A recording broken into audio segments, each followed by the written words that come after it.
Major funding for KPBS Evening Edition has been made possible in part by Bill Howe Family of Companies, providing San Diego with plumbing, heating and air, restoration, flood and remodeling services for over 40 years.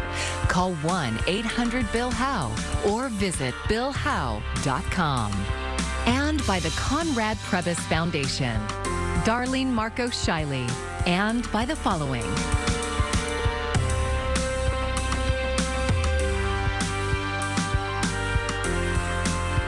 And by viewers like you.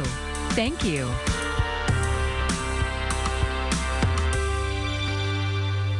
A march and vigil will be held in Hillcrest tonight to show support for the LGBTQ community. Thank you for joining us. I'm Maya Trabulsi. Tonight's actions follow the weekend's deadly shooting at a nightclub in Colorado. We'll have an update on the man arrested in a moment. KPBS reporter Kitty Alvarado heard from those worried the LGBTQ community is increasingly becoming a target for violence.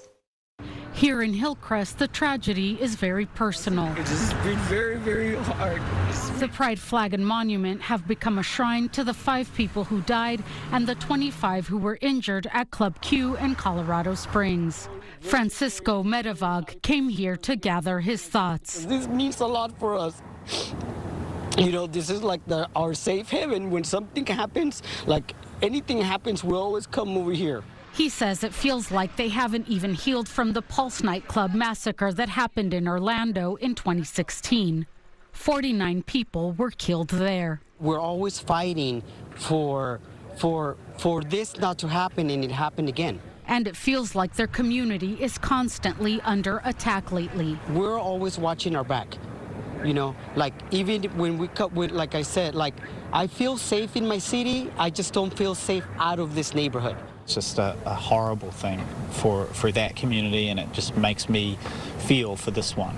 Ben Nichols with the Hillcrest Business Association says people have to understand that a nightclub is not just a nightclub for people who are LGBTQ, who are not safe to express who they are in public. To strike at the heart of a nightclub is just a terrible tragedy for the community, and it strikes at the heart of the safe spaces that this community has created. He says lately there have even been tensions in this safe community known as a safe haven in San Diego. Not long ago, we had people come out to protest children's trick-or-treating that we had in the neighborhood because it was organized by the transgender community. And those protesters just set this tone of nervousness that in Hillcrest, these people feel like they can come out and really threaten the neighborhood. Nichols says all of this and the news that the shooter in Colorado may have local ties made people feel threatened. That context creates this nervousness, and I feel like with that kind of tension going on, and then this shooting, and maybe there's local connections, it just sets people on edge. It makes people nervous. That's why they decided to come together, hold a community meeting, march, and vigil to stand up. LGBT folks and their straight allies are going to come together, and we're going to be stronger as a result, because that's part of the history of this neighborhood and part of the history of the community.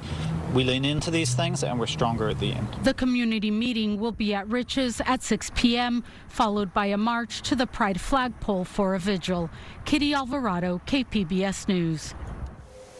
One of the prominent voices in the community is Fernando Lopez, Executive Director of San Diego Pride, and they talked with KPBS Midday Edition about the emotions many are feeling. LGBT bars have been a safe space and a sanctuary for our community for so long. And so the fear and the violation that we all feel is so palpable and hurtful, and it just feels like an absolute violation. And so to my community, I feel you, I understand, but we're going to get through this. We can't let fear and hate win. And, you know, we're just going to keep showing up and staying in this fight. And we're going to fight for those inclusive safe spaces. And we have more local coverage of the nightclub shooting in Colorado, and that includes more of our conversation with San Diego Pride Director Fernando Lopez, and you can hear it on the KPBS Midday Edition podcast. And now to the ongoing police investigation in Colorado. There are new details tonight on the arrest and the pending charges. Jen Sullivan also tells us about those who risked their lives to stop the shooter. A growing memorial of flowers and messages of love outside of Club Q in Colorado Springs. A city in mourning after a gunman opened fire inside the gay club, killing at least 5 people and injuring 19 others. The LGBTQ community left terrified. There was a moment in time where I feared I was not going to make it out of that club alive. Michael Anderson was bartending Saturday night when a gunman began shooting. Around 11:55 or so, I heard a few popping sounds. I saw the outline of a man holding a rifle at the entrance of the club, just probably about 15 feet from me. Among the victims killed, Derek Rump and Daniel Aston, who were also bartending that night. The horrific shooting leaving the city shaken. We are both grieving, angry, concerned, worried. The shooting lasted minutes. Authorities say 2 clubgoers stopped the shooter from continuing his rampage. Without their heroic actions, police say it could have been much worse. We know that he had a long gun, an AR-style weapon, and that was the main weapon that he did utilize during this shooting. He additionally had a second handgun. Police identifying the suspect as 22-year-old Anderson Lee Aldrich, who faces 5 counts of first-degree murder, among other charges. Jen Sullivan, KPBS News. There are allegations tonight about racist terminology allegedly used by San Diego County Public Defender Supervisor. Those comments are set to soon be aired in Superior Court. KPBS investigative reporter Amita Sharma has the details. In August 2020, Andre Bollinger, a Black Latino lawyer, spoke during a Zoom meeting at the Public Defender Association of San Diego County. He told board members they were alienating attorneys of color. Board member and senior public defender Supervisor Sherry Stone allegedly responded by calling Bollinger lazy. Colleagues say Bollinger is a well-respected and talented trial attorney, but Stone reportedly continued to attack him. She allegedly said, "How dare he try to lynch her or the PDA board, given his low acumen and poor performances." It's chilling. I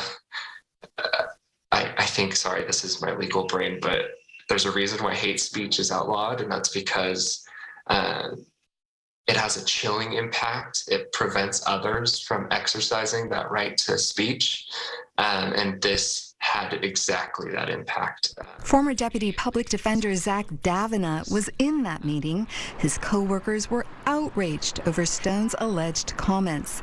They came to Davina because he is a member of the union's Diversity, Equity, and Inclusion Committee. I'm a white guy.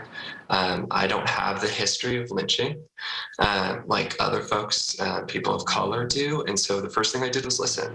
And then he says he and fellow DEI committee members recommended that Stone receive diversity training. About how that was an act of aggression, and also that her role as a supervisor should be reconsidered. Never anything about her job, never asking her to lose her job.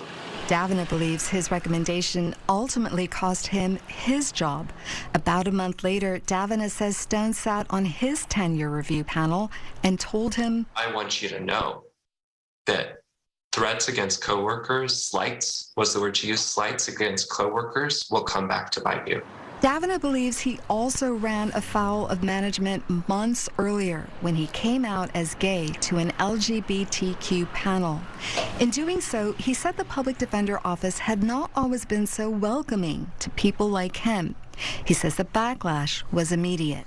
I had supervisors reach out directly and express their concern about me bringing up that statement and sort of critiquing the office in that sense. Still, Davina says he had only received stellar performance reviews, so he expected more of the same in October 2020 when he went before the tenure review panel. He was wrong. It's almost, I would say, the second or maybe third question after "how are you" was, "You're pretty..." Sorry. "You're pretty animated and flamboyant. Don't you think that hurts your clients?"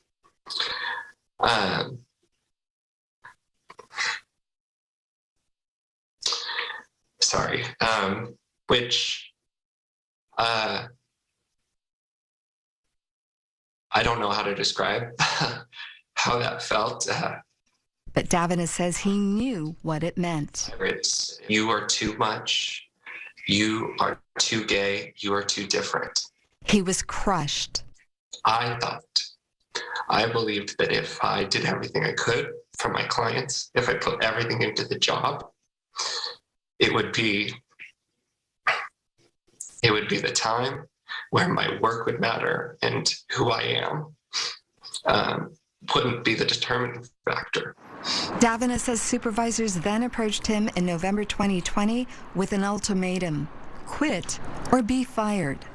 He says they told him he was not a good fit for the office's culture. Davina is suing the county for wrongful termination. Former Deputy Public Defender Michelle Reynoso has filed a similar lawsuit. She declined to speak to KPBS. KPBS reached out to Stone, Public Defender Randy Mize, and San Diego County Council for comment. The county says it looks forward to bringing these cases to a jury to hear the facts. Davina's trial is scheduled to start next month. Reynoso's is in February. Lawyer Christopher Ludmer represents both attorneys. He says the allegations in their cases don't align with the values of the Public Defender Office. The fact that the type of discrimination and retaliation that the Public Defender's Office carried out against Zach was done by lawyers, members of the bar, makes this case even worse. Amita Sharma, KPBS News. San Diego added to its reputation as a soccer city this year, and fans are closely watching the World Cup. Even fictional coach Ted Lasso is getting into the act. A billboard promoting the Apple TV Plus show appeared in Pacific Beach with a pep talk from the character to San Diego native Luca de la Torre. He's playing for Team USA in the World Cup. As KPBS reporter Alexander Nguyen shows us, that has San Diegans pretty fired up.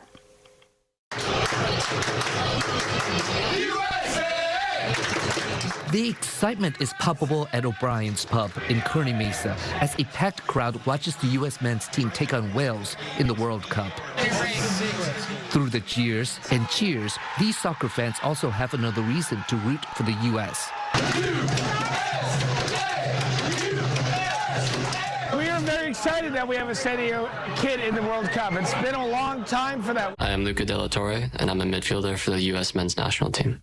That's the kid he's talking about. De La Torre grew up in San Diego and played for several club teams here, including the Nomads. Derek Armstrong is the head coach for the Nomads. He still remembers the day he first saw De La Torre in 2010. He was playing at a little elementary school in La Jolla for Del Mar. He was 12-year-old, playing on the right wing. And I wanted him after that. As soon as I seen him, I thought, we need to get him. After 3 seasons with the Nomads, De La Torre set his eyes on a bigger stage. He was being scouted for Fulham in England. I remember it was December, and I advised against it because he was obviously Yale-bound. You know, he was going to Ivy League school. When I reached the age of 15, I kind of felt like I had to make a choice between trying to move to Europe or to maybe kind of taking a step back and deciding to try to go to college, and I decided I wanted to try to go pro. Back at O'Brien's, San Diego soccer fans are thrilled to have one of their own in the World Cup. We have tons of kids playing soccer all over San Diego. It means a lot to see one of our own in the game. My son is 2.5, and he's a little too young to really understand that, somebody born and raised here in San Diego made it all the way to the World Cup, but I'll be able to tell him the story in the future. Alexander Nguyen, KPBS News. This month, Californians voted to pass Prop 31, which would ban the sale of flavored tobacco products statewide. KPBS SciTech reporter Thomas Fudge tells us about the work happening at SDSU to examine how tobacco use is impacting our health and environment. Why are small children, babies, exposed to tobacco smoke when nobody around them smokes? San Diego State faculty have been involved in lots of research on tobacco pollution, examining parks and beaches to collect and count what seems like an infinite number of cigarette butts. Last week, the Center for Tobacco and the Environment was founded to give that kind of research a home. Researchers and staff gathered at the center's Kearny Mesa headquarters to mark the occasion. Georg Mott is the center's director and a psychology professor at SDSU. He says the center's mission is to examine and then hopefully find solutions to this very serious problem that exists outdoors in terms of tobacco product waste, as well as indoors in terms of tobacco smoke toxic residue. The outdoor problem is shown on many maps of square blocks in San Diego where people have discarded cigarette butts. Identifying where the solid waste resides is an important piece of evidence. Where does it collect? Who's impacted by it? And then how does it eventually end up through the storm drains, flowing out into the oceans? The toxic residue, where tobacco smoke becomes embedded in carpets and drywall, is often called third-hand smoke. Secondhand smoke spreads through the air, and then it sticks to walls, it sticks to the smokers, it sticks to the moms, it sticks to and collects in dust. It builds up and accumulates in carpets and toys and pillows and mattresses and clothes. So it's everywhere. And it stays there. It doesn't just disappear. Lydia Greiner, also a psychology professor at San Diego State, says people who have bought pre-owned homes have described it to her. Now that the residents have moved out, the prior owners have moved out, we can see on the walls where there are stains, where the pictures were removed. We can also smell an overwhelming smell of tobacco smoke. We're contacting you because we first just tried to figure out how to get rid of the smell, and in doing that, we discovered that it's not just a smell, that the smell actually represents toxic chemicals. And removing those embedded toxins from a home is very difficult. Georg Mott says the Center for Tobacco and the Environment is funded entirely by grants that fund the research. Thomas Fudge, KPBS News. And there's some positive news for the fight against lung cancer, as the leading cause of all cancer deaths. A new report is showing there is some promise in increasing the rate of survival. Mandy Gaither has more on the new hope and why experts say more needs to be done.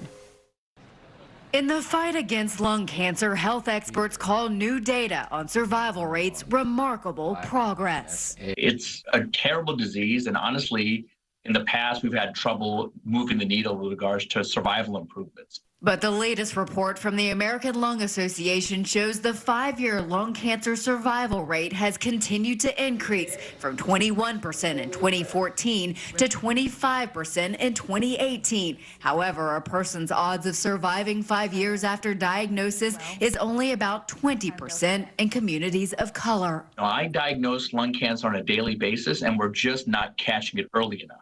The odds of surviving cancer increase significantly when it's diagnosed early, but the report says about 44% of cases of lung cancer aren't caught until a late stage, when the survival rate is only 7%. Last year, lung cancer screening recommendations were expanded to include anyone ages 50 to 80 who have smoked a pack a day for 20 years or 2 packs a day for a decade. But in 2021, the report shows only about 5.8% of eligible people in the U.S. were screened.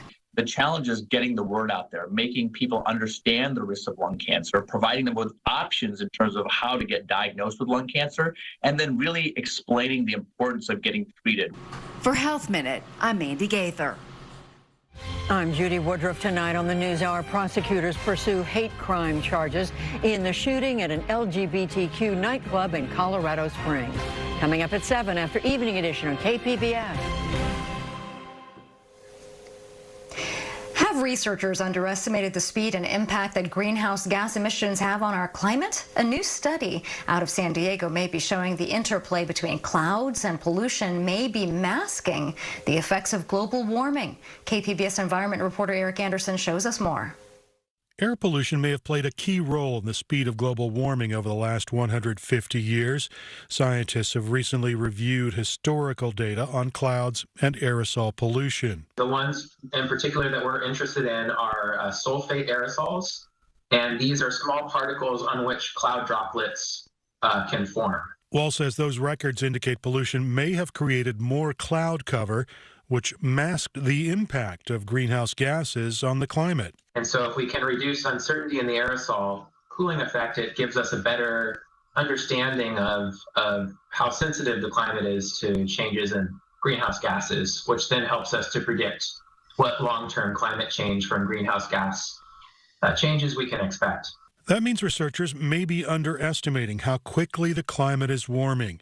And that means current warming predictions may have to be increased by as much as a half a degree. The difference is dramatic. And it's sometimes surprising for people to think that air pollution is counteracting global warming to some extent. But, really want to emphasize that air pollution is really bad for society and for ecosystems and stuff, so we should definitely focus on cleaning it up. The findings appear in the current edition of the journal Proceedings of the National Academy of Sciences. Eric Anderson, KPBS News.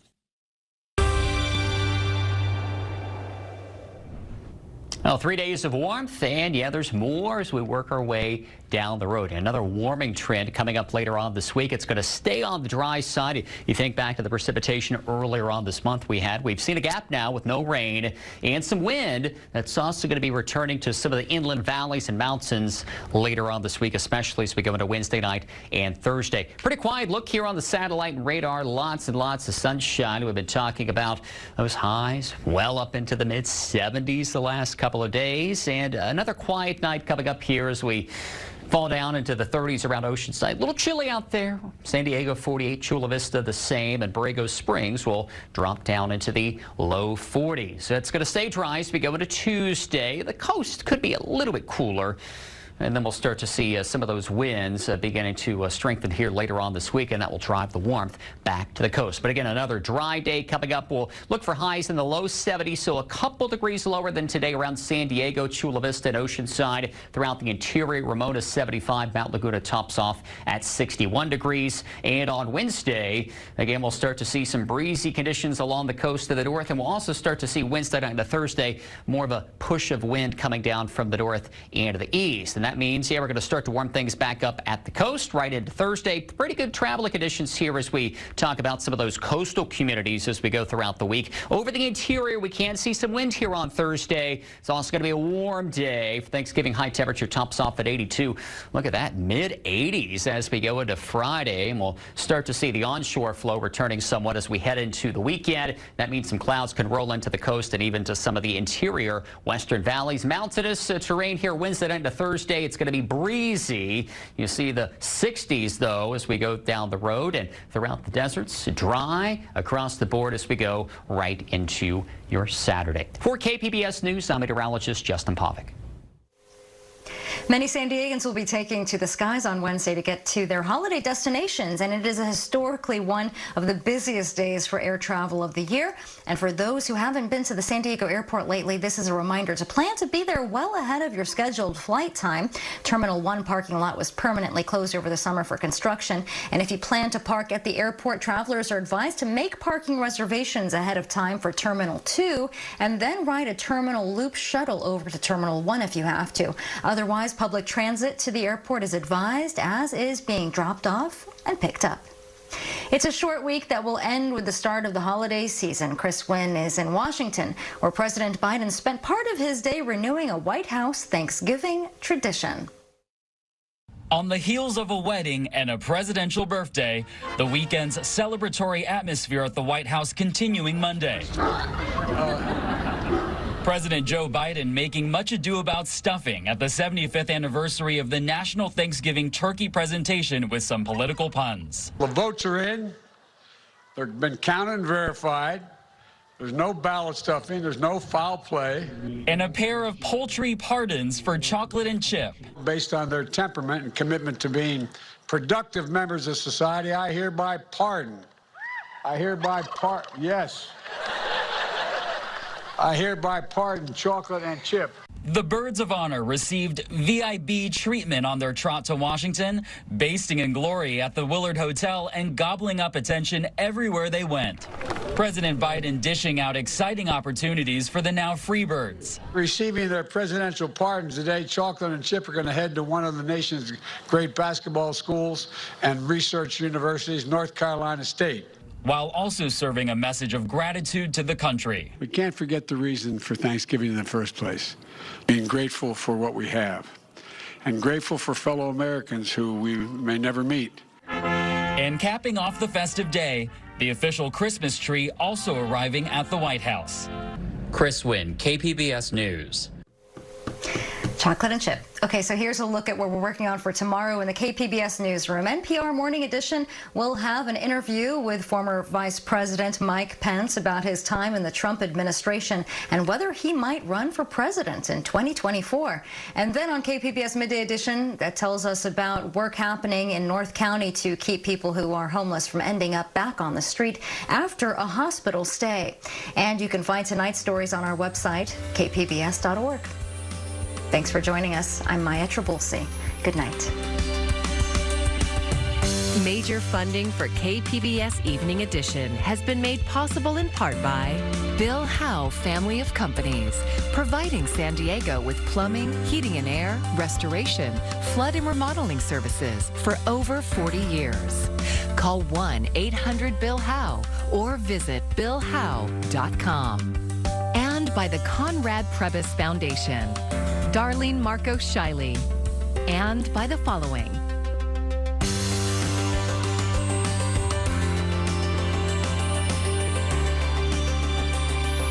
And by viewers like you. Thank you.